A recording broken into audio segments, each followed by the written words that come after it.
Bismillahirrahmanirrahim. Assalamualaikum warahmatullahi wabarakatuh. Okay, in this period we will study about social attribution, atau bisa kita sebut dengan atribusi sosial. Tapi sebelumnya, let me to introduce myself. My name Alifia Azizah. I'm come from Islamic Broadcasting Communication student of IAIN Ponorogo. And in this year I stay at 4th semester. Maybe this semester is very much of job that I can't do anything without except do it well. Okay, mari kita mulai belajar kita bersama pada pertemuan kali ini. Selamat menonton. Kita akan belajar tentang atribusi sosial. Atribusi sosial itu apa sih? Atribusi sosial itu adalah proses di mana kita itu berusaha untuk mencari tahu penyebab dari perilaku seseorang, sehingga dia itu bisa melakukan satu hal gitu.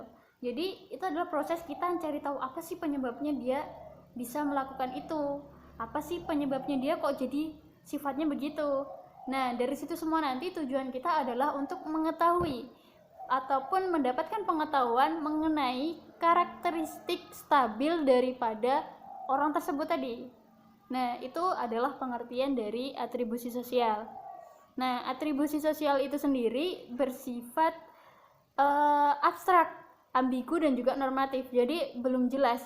Dari sini nanti bagaimana pandai-pandainya kita untuk mengetahui bagaimana sih sebenarnya sifat aslinya gitu. Jadi dalam atribusi sosial kita mempelajari itu gitu.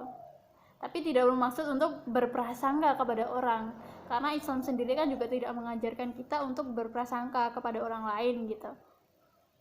Kemudian atribusi sosial ini juga termasuk hampir sama dengan persepsi sosial.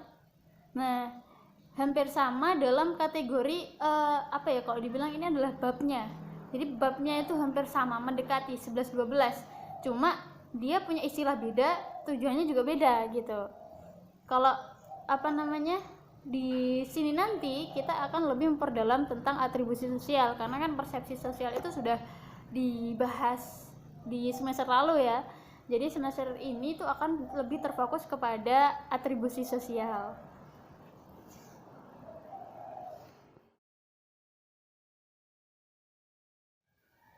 Nah, di selanjutnya dari atribusi sosial tadi, tentunya ada saja situasi ataupun hal yang mengundang datangnya atau munculnya atribusi sosial tadi, rasa ingin tahu kita tentang orang lain. Nah, itu kapan biasanya terjadi? Itu terjadi biasanya dalam paling umum nih ya, dalam dua situasi. Nah, situasi yang pertama itu adalah situasi yang tidak biasa ataupun luar biasa kita sebut. Contohnya itu seperti apa? Misalkan gini, kita punya tetangga baru. Nah, tetangga baru itu yang semuanya itu adalah hidupnya biasa-biasa saja, sederhana. Nah, tiba-tiba dia itu pola hidupnya langsung berubah, naik drastis gitu. Dari yang biasa-biasa aja tiba-tiba dia langsung hidup mewah, hidup glamor, hidup serba baru gitu. Nah, dari situ kan akan ada suatu rasa yang mendorong kita untuk istilahnya kepo. Nah, cuma kepo kita ini ada dasarannya gitu. Jadi kita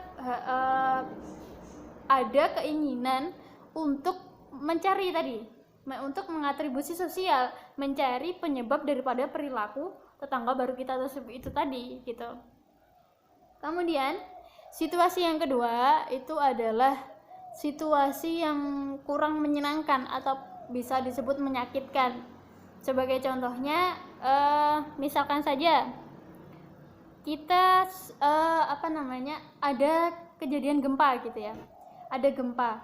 Nah, dari gempa itu kan kita akan memunculkan banyak sekali pikiran dalam otak kita, itu mungkin overthinking gitu lah. Nah, dari gempa itu tadi kita berpikiran, wah kalau ada gempa nih biasanya mau tsunami, ada gempa berarti mau ada gunung meletus dan lain sebagainya. Itu kan pikiran overthinking di situ kan membuat kita untuk mencari tahu gitu, cari tahu apa sih gempa tadi berujung apa ya gitu. Jadi kan kita langsung muncul namanya atribusi sosial itu tadi. Jadi dari kedua situasi ini itu yang mengundang yang namanya atribusi sosial. Kita kepo akan penyebab dari suatu hal seperti itu.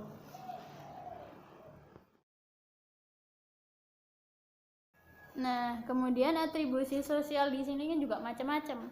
Ada atribusi sosial itu yang terjadi secara spontan. Jadi ketika kita melihat sesuatu, tiba-tiba langsung dalam otak kita tuh punya pikiran, oh itu begini, itu begini. Bisa dibilang kalau kita sering ketemunya itu kayak berprasangka tadi gitu, berprasangka akan perilaku seseorang gitu. Nah, ada juga atribusi sosial itu yang terencana.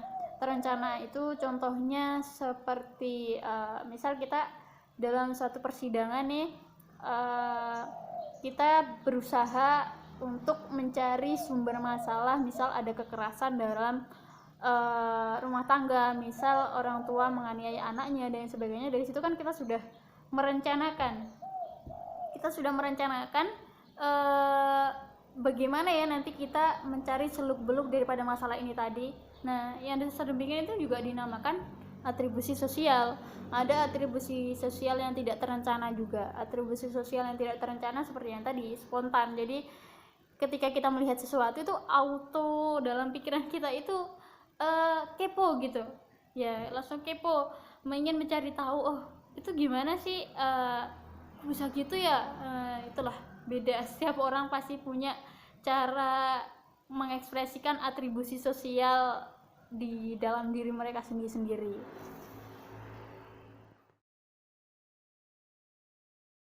Nah, ini teman-teman, masih kita lanjut lagi ya. Ini masih ada yang selanjutnya, ini ada teori dalam atribusi sosial.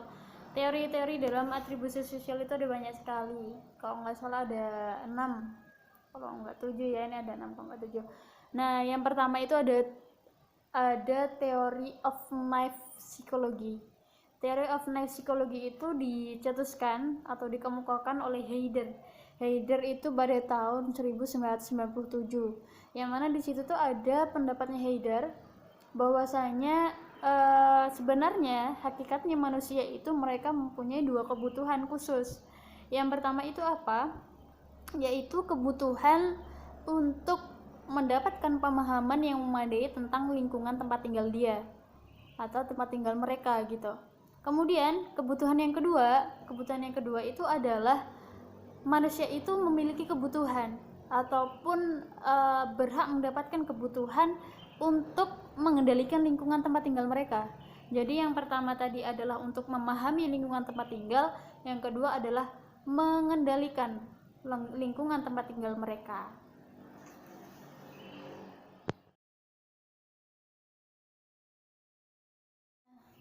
Kemudian di teori yang kedua itu adalah correspondent inference theory. Correspondent inference theory itu adalah dikemukakan oleh 2 orang, yaitu adalah Edward A. Jones dan juga Kate Davis pada tahun 1965. Nah, mereka berdua itu mengemukakan ataupun berpendapat bahwasanya correspondent inference teori ini digunakan untuk mengetahui proses-proses yang dilakukan oleh seseorang dalam melakukan atribusi internal. Yang di situ tuh makna ataupun arti maksud dari atribusinya itu susah dipahami. Jadi mereka menggunakan correspondent inference teori ini untuk mengetahui hasil daripada atribusi sosial yang ada di dalamnya. Kemudian di teori yang ketiga itu adalah covariation theory, yang mana ini dikemukakan oleh Harold Cayley pada tahun 1967. Nah, di sini itu dia membahas tentang penyebab eksternal dan situasional dari perilaku seseorang.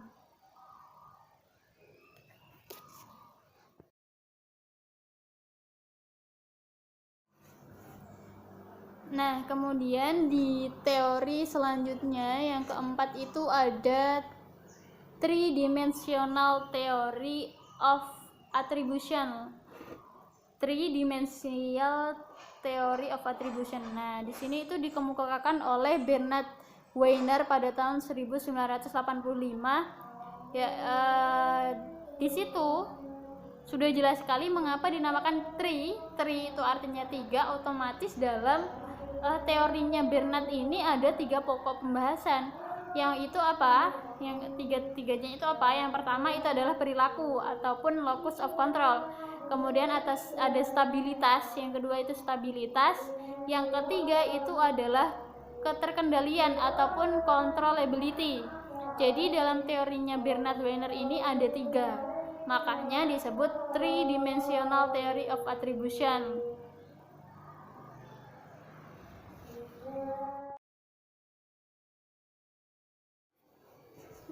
Nah, yang akan menjadi bahan terakhir pembahasan kita pada kali ini itu adalah kesalahan-kesalahan yang sering terjadi dalam atribusi sosial. Atribusi sosial itu tidak selamanya benar. Jadi banyak sekali kesalahan-kesalahan yang dilupakan oleh pelaku sendiri, subjeknya itu banyak sekali. Nah, mayoritas kesalahan itu begini.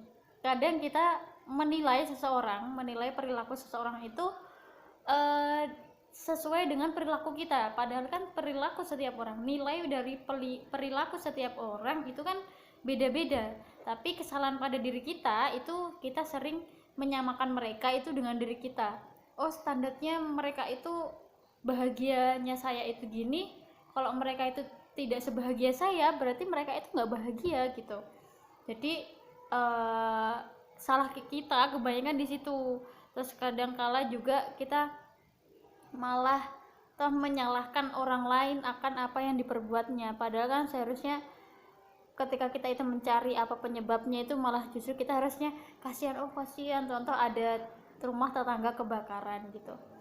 Rumah tetangga kebakaran itu kebanyakan orang itu malah justru begini, salah kamu sendiri, nggak matiin kompor misal, nggak cabut listrik gitu. Padahal kan seharusnya kita bukan menjustifikasi kayak gitu, seharusnya kan kita turut punya empati gitu sama dia. Nah, kesalahannya yang tadi, kesalahan dalam atribusi sosial itu tadi bisa kita menyalahkan seseorang atas apa yang dia perilaku gitu, apa yang dia perbuat gitu, padahal seharusnya kan kita malah menunjukkan rasa empati kepada dia gitu. Nah, mungkin cukup sampai sini aja pembahasan kita pada kali ini.